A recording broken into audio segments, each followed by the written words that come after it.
Bafowethu, masiyenzeni ngesiZulu le ndaba. Siyaqhubeka nendaba yomshado siku-part 3. Sithi-ke njengamanje kulesikhathi samanje inkazimulo mayibe kuBaba uJehova usezulwini, ukuthula makube phansi ebantwini la ukukhona khona umoya kaNkulunkulu elisho izwi ukuthi mkhulu ongakithi kunaleyo osezweni umoya. Sizosho lokho kusho umoya, athi lo onezindlebe alalele lokho okushiwa umoya, ukuba akwenze okuyalwa uNkulunkulu ngomoya wakhe, ngokuba umoya kaNkulunkulu uwona osenzisa konke ukulunga nokungcwele kukaNkulunkulu. Njengamanje-ke masiqhubeke nendaba yomshado. Ngifuna ukukwazisa ngale ndaba ukuthi uNkulunkulu ayikho into emehlulayo, noma wena ucabanga ukuthi izinto zabantu nezinto zalapha emhlabeni ezikhandiwe usathana yizona ezisheshayo, yizona ezingaba isixazululo seyinkinga zakho. Ungaphambana nomthetho kaNkulunkulu ungawazi futhi unganakile. Uyabona-ke emshadweni, ngifuna ukutshena nayo inkinga la ikhona. Abantu ababili uma beshadile, omubi isithi uSathane uhlezi njalo enamaplani wokuthi angene phakathi kwabo abehlukanise, nanoma engangenanga phakathi kwabo, kepha enze omunye wabo ukuba angabi ngcwele, ngokuba uma kukhona ongekho ngcwele phakathi kwababili abashadile, kusho ukuthi lowo mshado angeke umjabulise, angeke umkholise uNkulunkulu. Kanjalo-ke kwenzakalani? Kunezinto ezilethwayo emshadweni ukuze ziwungcolise umshado. Uyabona, kunento laphana eyenziwa eklinikhi noma esibhedlela abayibiza ukuthi i-family planning. Lezo zinto lezo okubiza ukuthi i-family planning kusho ukuthi uma ufuna ukuplana ifamily yakho kumele uye khona bakusize. Lola sizo oluthola lapha usizo olutholakala ngokwesayensi, usizo olutholakala laphana ngokwani, ngokwe-technology. Haleluya kuNkulunkulu okwazi ukukwenza konke okudale konke, ongekhona ukukodwa kumehlulayo. Zonke lezi zinto ozoyithola laphana, imijovo namapilisi nako konke lokho okubizwa ngokuba ama-implants ezifakwa ngaphakathi ezokuvimba ukuthi ungasakhoni ukuba pregnant. Zonke lezo zinto ngifuna ukucacisela ukuthi zikhandelwe ukuze zivimbe icebo likaNkulunkulu, ngoba uNkulunkulu ushilo wathi qhamani nande nigcwalise umhlaba. Kanjalo-ke uma kustothwa ukuthi abantu bangazali, abantu bazali, kwenza ukuthi bangazali, lokho kusho ukuthini? Kusho ukuthi icebo likaNkulunkulu kanjalo liyavinjwa. Manje-ke uma kwenzeka lokho kusho ukuthini? Abantu abenza lokho baphambene necebo likaNkulunkulu, bayamthukuthelisa uNkulunkulu, ngoba akusho ukuthi uNkulunkulu kuyamehlula lokho, akusho ukuthi uNkulunkulu akakwazi ukukwenza lokho, kepha abantu abangabi nabo ubudlelwano noNkulunkulu baye bahambe baye kulezi ndawo beyofuna lolu sizo olusheshayo, elukhandwe emkhathini, elukhandwe phasi kwamanzi, ukuze icebo likaNkulunkulu lingaqhubeki emshadweni, ngoba umshado uyicebo likaNkulunkulu, uyindlela kaNkulunkulu ukuthi enze umbuso wakhe ukuthi uqhubeke lapha emhlabeni, kwenziwe izinto ngokwendlela yakhe ayalile ngayo uNkulunkulu.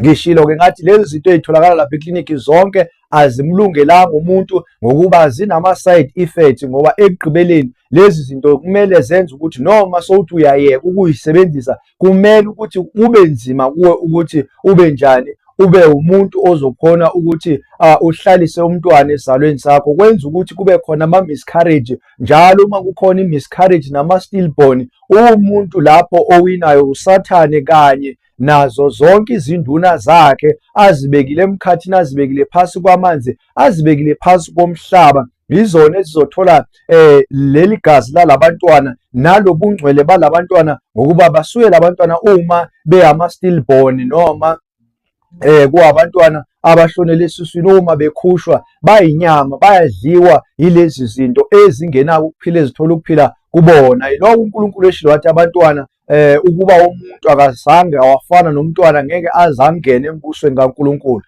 Kusho ukubaluleka kwabantwana, ukuthi abantwana bacwebile bangcwele. uNkulunkulu uyikhulumile indaba ukuthi emshadweni uzokhuliswa abantwana abangcwele ngendlela yobungcwele. Abazali babo abathole emshadweni bazobakhulisa ngendlela kaNkulunkulu. Kepha-ke uSathane akayifuni leyo nto, ufuna umshado ungcole ukuze ungabi yilento uNkulunkulu awudalele ukuthi ube yiyona. Ngakho-ke kumele uqwashe kulokhu. Njalo-ke kumele wenze kanjani uma ngabe ufuna ukuthi ungabi namntwana? kukhona lapho khona isho izwi likaNkulunkulu. Uma nje sivula incwadi kaNkulunkulu iBhayibheli sibheka kwincwadi zeGenesis, siyathola ukuthi kunalapho uNkulunkulu ebevala khona izibeletho zabantu besifazane ukuze bangazali. Siyezwa lapho emshadweni kaPenina kanye nabani noHana beshadile nendoda yabo. Omunye uNkulunkulu wasivula isibeletho sakhe ukuthi azale abantwana. Omunye okuHana wasivala isibeletho sakhe ukuba angatholi abantwana, waze wahamba wayokhala kuNkulunkulu ngendaba ukuthi ephatheke kabi, indaba ukuthi akatholi bantwana. Kepha lo omunye oshadile kanye naye emshadweni uthola abantwana, futhi sekeze umphethe kabi. Uthe uma ekhala uNkulunkulu wenza nesethembisa ukuthi uma ungipha mina umntwana ngizomletha kuwena akhulele kuwe abe wakho. Esho kuNkulunkulu, uNkulunkulu lithi izwi maliqhubeka-ke wasivula isibeletho sakhe wazala umntwana. Okuwubani umntwana wakhona? Okwaba uSamuel. uSamuel waba njani? Owakhula etempileni kaNkulunkulu, waba umprofeti kaNkulunkulu ngesikhathi lapho izwi leNkulunkulu laliselingatholakali kwa-Israyeli, kodwa lalisenaye uSamuel izwi likaNkulunkulu. Lokho kusho ukuthini? uNkulunkulu akehlulwa ukuvala isibeletho somuntu wesifazane, kepha uma ungaya kuNkulunkulu umcele uzokwenzela lokho. Akakwenzanga kwaba kanye kuphela, kepha ukuphindile lokho nakuye uJakobe, ngoba uJakobe benawo amakhosikazi wakhe amabili. Le ebeyithande uRibheka inkosikazi yona engazange uNkulunkulu asivule isibeletho sayo, kepha wasivula esalenenye inkosikazi yakhe okuwubani? Udadewabo uRibheka, uLeya, okuyena omdala kunoRibheka. Kepha-ke uLeya wathola abantwana. Wasivala isibeletho sikaRibheka ngokuba ethandwa uJakobe. Wayenza uNkulunkulu ngoba ethanda leyo nto, ngoba wayefuna ukuthi uma ezala azale uhlobo labantwana olungafani nabantwana abazalwa uLeya. Wakwenza lokhu uNkulunkulu. Kwafika futhi isikhathi lapho futhi uNkulunkulu uma secela futhi uRibheka uNkulunkulu wamuzwa. Wayenze njani? Wasivula isibeletho sakhe, wakhona ukuthola abantwana. Kulapho kwaphuma khona obani? OJosefa kanye nabani? noBenjamini. Bezalwe ukuba uNkulunkulu enze njani? Evulile isibeletho salona wesifazane. Mntaka baba, uNkulunkulu ulobile kakhulu ngomshado, ngokuba efuna abantu bafunde ngomshado, bazi ngomshado ukuthi uyinto ebalulekile. uNkulunkulu uyinto efanele ukuphathwa ngobungcwele abantu lapha emhlabeni. Kukhona nomunye lapho khona uNkulunkulu wayeyalile ngoMoses ukuba umuntu uma eshonelwe indoda yakhe wesifazane kunabafowabo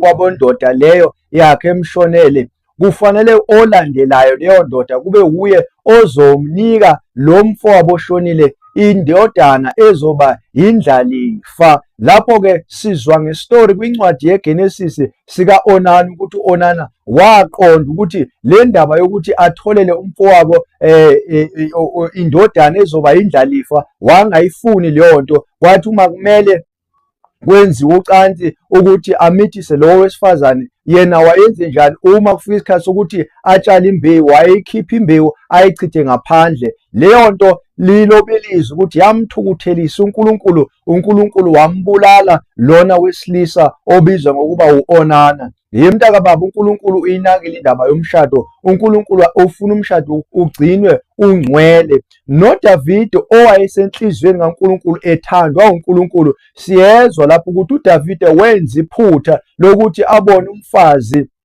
wenye indoda owakuyindoda yempi eyomkhosi wakwa-Israyeli, le okuthiwa uZiya. Lapho khona wafika wathatha khona owesifazane wayothini, wayolala kanye naye. Lapho wenze njani? Uma seqedile ukulala naye wathola ukuthi sekamithisile, wahamba wafuna ukuthi abulale le ndoda okuyindodana yalo muntu. Wenza konke okuwamanga, waze wayibulala le ndoda yalo muntu.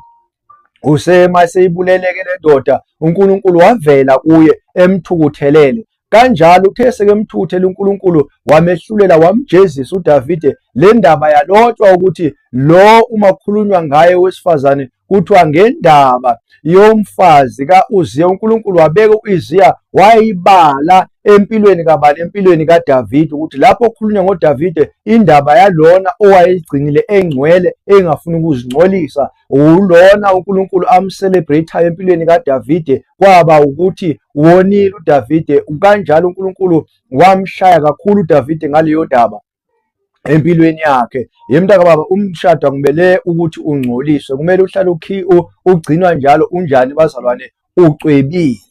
Uma siwugcina ucwebile umshado, sisho ukuthini? Sisho ukuthi kunezinto ongamelanga zingene emshadweni wethu. Ngibonile futhi ngizwile ezindaweni eziningi uma kwenziwa ama-semina wabashadileyo, lapho khona kwenziwa ama-conference abantu abaprofeti nabafundisi abakhandwe emkhathini, abakhandwe phasi kwamanzi, abafundisa okubi okuphumile emthethweni kaNkulunkulu, befundisa laba besifazane nalaba besilisa ukuba kumele bawuspayise kanjani umshado wabo. Uma benza lezo zinto, baletha izinto zezwe ezenziwa abantu abadayisa imizimba nabantu abawama-celebrity, ukuba bagqokise laba ngendlela ewukufeba, ukuthi umuntu afebe phakathi komshado wakhe, afebele indoda yakhe, agqoke lokho okuthiwa ama-lingerie, agqoke nje konke lokhu okwamajestrini, okuyichilo, okungasiyona uNkulunkulu into ayijabulelayo. Nako konke nje lokho okwenziwayo kuma-bedroom, kwenziwa lento okubizwa kwama-picnic,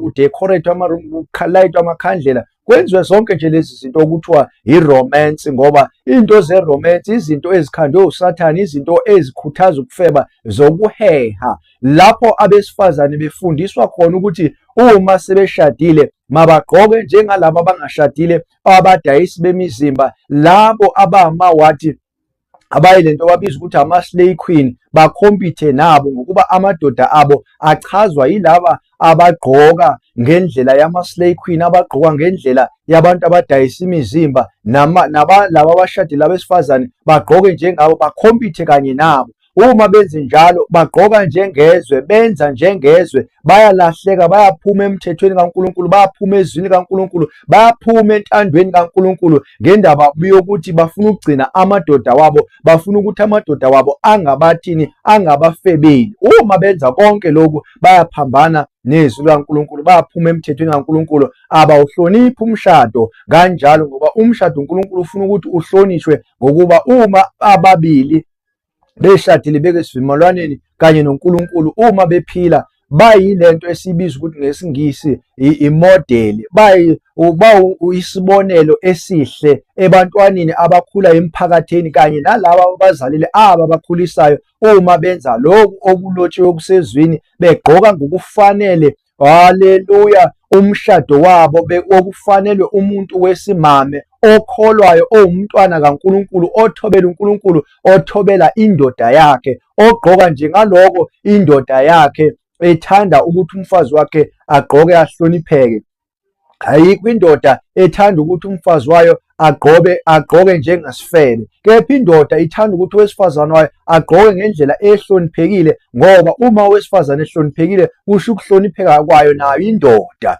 Kepha owesifazane mayigqoka njengomuntu ongashadile, ezohanja eshelwa abantu bonke ngokuba bebona konke okuwokwale ndoda, okumele ujabulise le ndoda ayisabi nako ukuthula, ayisabi nako-ke manje ukujabula ngowesifazane lowo okwenza indoda ibe buhlungu enhliziyweni, uNkulunkulu athukuthele kuphi? Emazulwini. Kanye nowesilisa ongayiphathile ngendlela eyofanele ukuthi ayiphathe ngayo, ukuthi owesifazane wakhe ajabule ngayo, indoda ehamba yenza konke lokhu kwenziwa abafana balelizwe, izinto zalesikhathi eziphambukile ezwini kaNkulunkulu, lokho kwenza ukuthi uNkulunkulu angayijabuleli leyo nto, kanye nemikhuleko yowesilisa owenza izinto eziphambukile endleleni zenza ukuthi ibambeke ngani ngokwesikhala somfazi lowo wakhe akhala ngaso kuNkulunkulu ngezinto azenzayo. Umuntu umenza izinto eziphambukile, ezenza njengomfana ongashadile, ehamba ayolala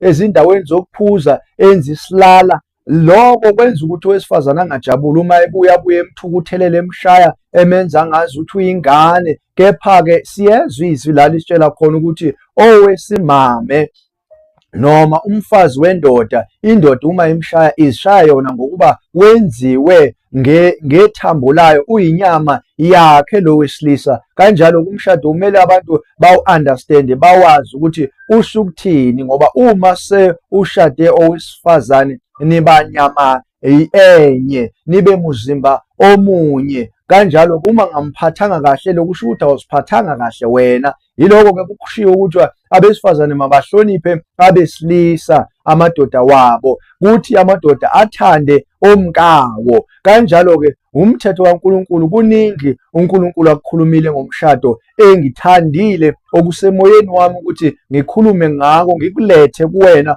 ukuze ukuzwe, ukwazi ukwenze, ngokuba abantu abaningi baya esihogweni ngayo le ndaba yomshado ukuthi bengawuhloniphi umshado wabo, bengenzi ngokwesiko likaNkulunkulu, bengenzi ngale ndlela uNkulunkulu afuna ukuthi kwenziwe ngakhona. Ngokuba uma ufaka ubucwebe, amacici, ufaka zonke lezi zinto, ama-chain, ufaka konke inzipho, ngibala ini, wenza ikhanda ngezinto ekuyi-fake ne-makeup, nako konke lokhu kwenziwa yifebe, ngoba lokho kwenziwa abantu abadayisa imizimba, kwadalelwa bona, kwenzelwe bona uSathane ukuze bahehe amadoda, bahehe abantu abangenakukholwa, abantu ababhubhayo, babahohelele ekutheni balale nabo. Uma sebelele nabo labo bantu bake esonweni esibayise esihogweni ngokuba baba munye kanye nalowo odayisa umzimba, kahle kahle kusho ukuthi ubaholela, uwugibeli, ubaholela esihogweni. Kanjalo-ke ubalungisa ngalezo indlela. Manje abantwana bakaNkulunkulu bathathe zonke lezi zinto bazenza ngokwesikhathi samanje, sebezenza baze bazenze naphambi kwaNkulunkulu,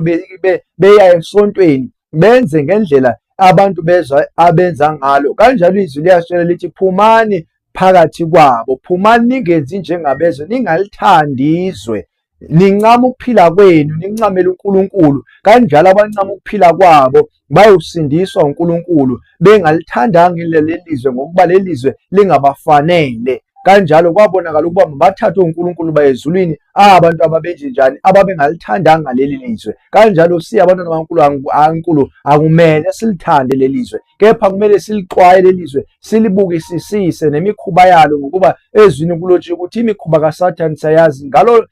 Ngaso sonke isikhathi uSathane uhleli njalo enogibe alilungiselele ukubamba abantwana bakaNkulunkulu ukuba abalahlekise, abayise esihogweni.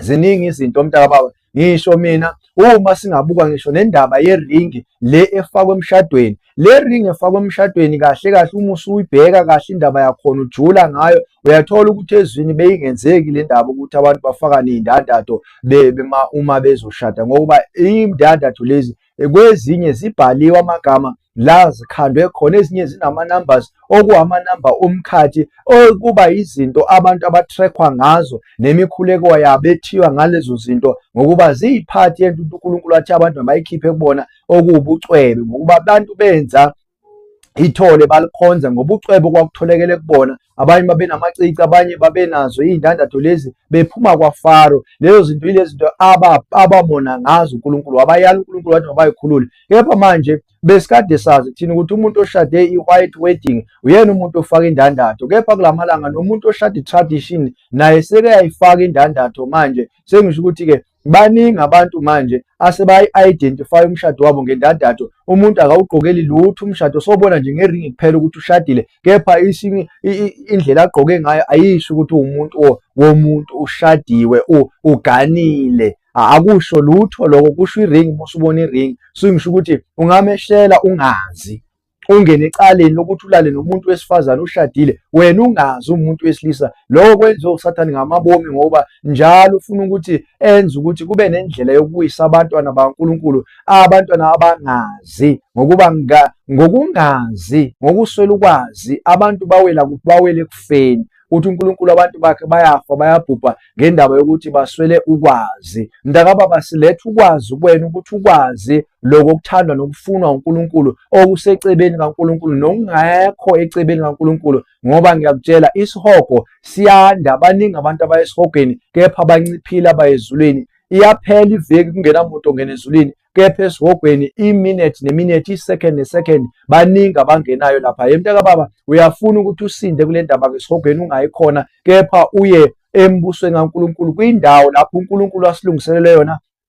uJesu akhuphukile wasilungisela yona ezulwini ukuthi siyebe kanye naye. Ubaba owethu osezulwini osithandile wasilethela indodana yakhe uJesu, owamukela indodana yakhe uJesu lowo sindiswa, kepha ongakholwanga uJesu lowo muntu usehlulelwe. Kaloko lisho izwi kanjalo lithi, uNkulunkulu wethu uJesu umile emnyango uyangqongqotha. Uma engqongqotha uthi ozwa izwi lakhe ngaphakathi avule, uyongena uJesu kuyena adle naye, kanye naye loyo adle kanye noJesu. Mntakwabo, nawe uyafuna ukudla noJesu, uyafuna ukutholakala lapho uJesu ekhona ebusa, ngoba uJesu unako konke, ungaphezu kwako konke, unamandla okukwenza konke. Nawe ufuna ukukusindisa ngokuba nawe ukufele mntakababa, kepha akukho ukusindiswa ngaphandle kokukholwa. Yiloko lisho izwi laphana kwincwadi kaMaroma uchapter 10 uverse 8 kuyosho laphana kuverse bani, kuverse 10, ukuthi umuntu ukholwa ngenhliziyo asho ngomlomo wakhe ukuthi uJesu inkosi nomsindisi, abe seyasindiswa. Kuba ukusindiswa kulowo muntu. Mntakababa, ngiyathanda ukuthi usindiswe, ngiyathanda ukuthi uyivume le ndaba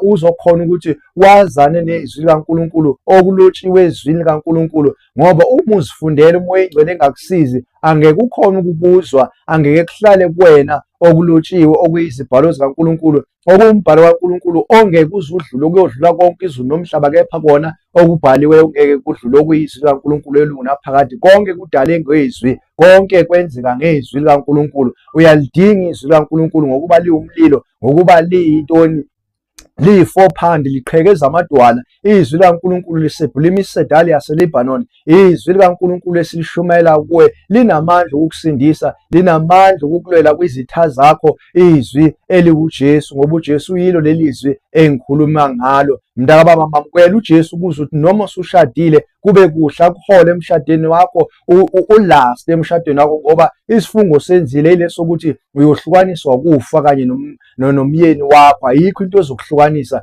ngaphandle kokufa. uNkulunkulu wazi lokho. Noma ungazama ukwenza okunye, noma ungenze okunye, kepha phambi kaNkulunkulu niyohlukaniswa ukufa naloshadile naye. Ngiyakutshela mntakababa, i-divorce uNkulunkulu akayithathi. I-divorce uNkulunkulu akasebenzi ngayo, ngoba i-divorce yi-break kuphela. Ungathatha nje i-break, kepha kona uma sowufuna ukushada nomunye umuntu ngaphandle kwalona owenza isifungo naye, usuyona mntakababa. uNkulunkulu akayifuni loo nto. uNkulunkulu strict ezwini lakhe, futhi uNkulunkulu strict ngomthetho wakhe. Uyehlulelana uNkulunkulu, kepha wena uma umfuna uqhiwe ngenhliziyo yakho yonke uNkulunkulu uyokwenzela umusa ukuthi zonke izono zakho azigeze, azidlulise, angasazibaleli kuwena. Mntakababa, uyakuthanda uNkulunkulu, nami ngikuthandile mntakababa. Ngithi makube kuhle kuwe wena othathe uJesu namuhla wamenza inkosi nomsindisi, uzokholwa ubaba ezindleleni zakhe zobungcwele, la khona kungatholakali ngonyama